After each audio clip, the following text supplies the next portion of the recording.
आज की हमारी चर्चा एक बड़े मज़ेदार सवाल से शुरू होती है।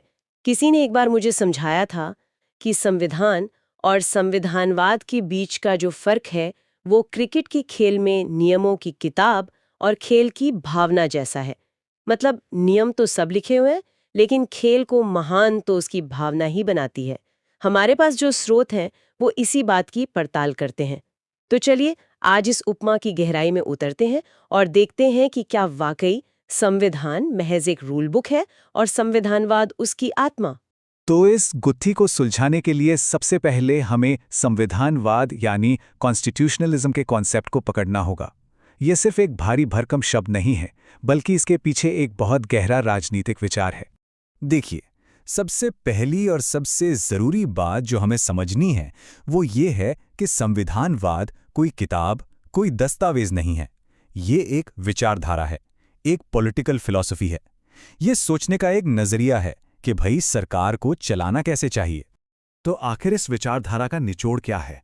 इसका दिल है सीमित शासन, यानी लिमिटेड गवर्नमेंट का सिद्धांत। मतलब सरकार की ताकतें बेलगाम नहीं हैं, उन पर एक लगाम है। और दूसरा है विधि का शासन, यानी रूल ऑफ लॉ, जिसका सीधा मतलब है कि देश किसी की मर्जी से नहीं, बल्कि सिर्फ और सिर्फ कानून से चलेगा। आपको पहले सरकार को शासित करने की शक्ति देनी होती है और फिर उसे खुद को नियंत्रित करने के लिए बाध्य करना होता है। यही एक लाइन आप कह सकती हैं संविधानवाद का सार है।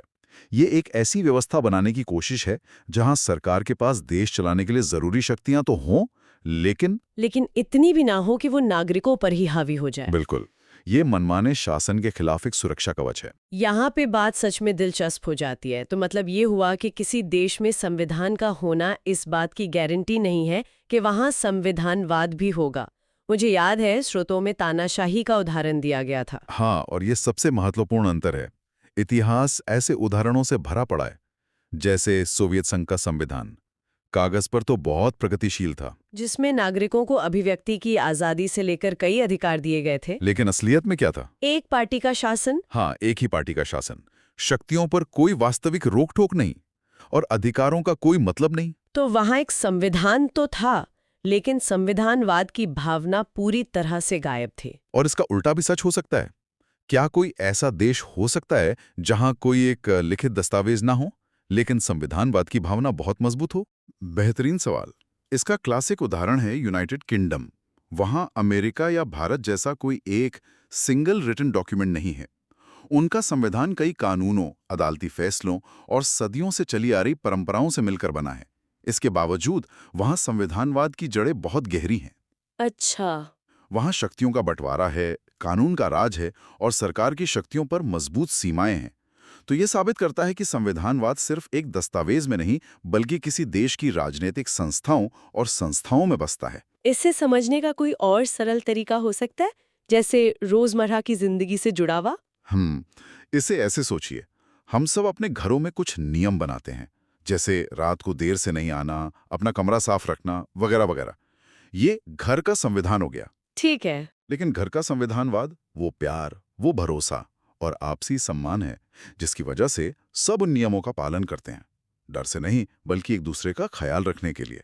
अगर घर का मुखिया अपनी मनमानी करने लगे और नियमों को अपनी सहूलियत के हिसाब से तोड़ने मरोड़ने लगे, तो घर का संविधान तो रहेगा, लेकिन संविधानवाद खत्म हो जाएगा। बिल्कुल। ये तो बहुत ही सटीक उदाहरण है। तो अगर ये दोनों इतने अलग हैं, तो चलिए इनके फर्क को और गहराई से समझते हैं। पहला फर्क तो परिभाषा का ही है। जैसा हम बात कर ही रहे थे, संविधानवाद विचारों का, विश्वासों का एक सेट है, यानी एक आइडियोलॉजी। जबकि संविधान उसी आइडियोलॉजी को असलियत में उतारने के लिए बनाया गया एक संगठित दस्तावेज है, जिसमें सारे नियम लिखे होते हैं। अब आते हैं दूसरे फर्क पर, जो इनकी प्रकृति यानी नेचर से जुड़ा है। देखिए, संविधानवाद का लेना देना बड़े बड़े लक्ष्यों से हैं, जैसे न्याय, आज़ादी और सरकार की शक्तियों पर लगाम। वहीं संविधान इन लक्ष्यों को पाने का एक जरिया है, एक टूल है। वो हमें बताता है कि इन लक्ष्यों तक पहुंचने का रास्ता क्या होगा, प्रक्रिया क्या होगी। एक को तो शायद किसी सभा में बैठकर लिखा जाता है, पर दूसरा? बिल्कुल, यहीं पर तीसरा अंतर आता है, जो है उत्पत्ति का। संविधान अक्सर एक निश्चित समय पर एक खास घटना के बाद बनाया जाता है, जैसे आज़ादी के बाद या किसी क्रांति के बाद। ये एक तरह से एक इवेंट है। एक घटना। जबकि संविधानवाद एक प्रोसेस है, एक प्रक्रिया है। ये किसी राष्ट्र की परंपराओं, उसके संघर्षों और विकास के साथ धीरे धीरे सदियों में विकसित होता है। ये समाज के मूल्यों में अपनी जगह बनाता है। तो एक तरह से संविधान एक तस्वीर है, एक स्नैपशॉट, और संविधानवाद एक पूरी फिल्म जो समय के साथ चलती रहती है। चौथा अंतर बताया गया है औचित्य, या जिसे लेजिटिमेसी कहते हैं। इसका क्या मतलब हुआ? मतलब किस आधार पे हम इन्हें सही या वैध मानते हैं? इसका मतलब है कि दोनों को अपनी वैधता अलग-अलग स्रोतों से मिलती है। संविधान की वैधता आमतौर पर उसकी कानूनी प्रक्रिया पर टिकी होती है। अच्छा। क्या उसे बनाने या उसमें संशोधन करने के लिए सही प्रक्रिया का पालन किया गया? क्या 2/3 बहुमत था? ये प्रक्रियात्मक वैधता है। लेकिन संविधानवाद की वैधता नैतिक और दार्शनिक होती है। हम पूछते हैं, क्या ये व्यवस्था न्यायपूर्ण है? क्या ये नागरिकों के अधिकारों का सम्मान करती है? क्या ये सत्ता के दुरुपयोग को रोकती है? इसकी वैधता क्यों में छिपी है, ना कि सिर्फ कैसे में। और पांचवा और आखिरी फर्क क्षेत्र यानी स्कोप का बताया गया है। ये मुझे काफी महत्वपूर्ण लगा। स्रोत कहते हैं कि संविधानवाद एक समावेशी यानी इंक्लूसिव अवधारणा है। हाँ, इसका दायरा संविधान से कहीं ज्यादा व्यापक है। इसमें किसी देश का पूरा राजनीतिक जीवन, उसके मूल्य, सामाजिक, आर्थिक और सांस्कृतिक पहलू भी शामिल हो जाते हैं। ये उस देश के चरित्र को, उसकी आत्मा को दिखाता है। इसके विपरीत संविधान का दायरा काफी हद तक सीमित होता है। वो मुख्य रूप से कानूनी दांवपेच और नियमों तक ही सिमट कर रह जाता है। तो जाते जाते एक सवाल सोचने के लिए कि एक सच्चे लोकतंत्र की बुनियाद के लिए ज्यादा जरूरी क्या है? सिर्फ एक बहुत अच्छा लिखा हुआ संविधान, या फिर उस देश के समाज और सरकार में बसी हुई संविधानवाद की भावना? इस सवाल पर जरूर सोचेगा।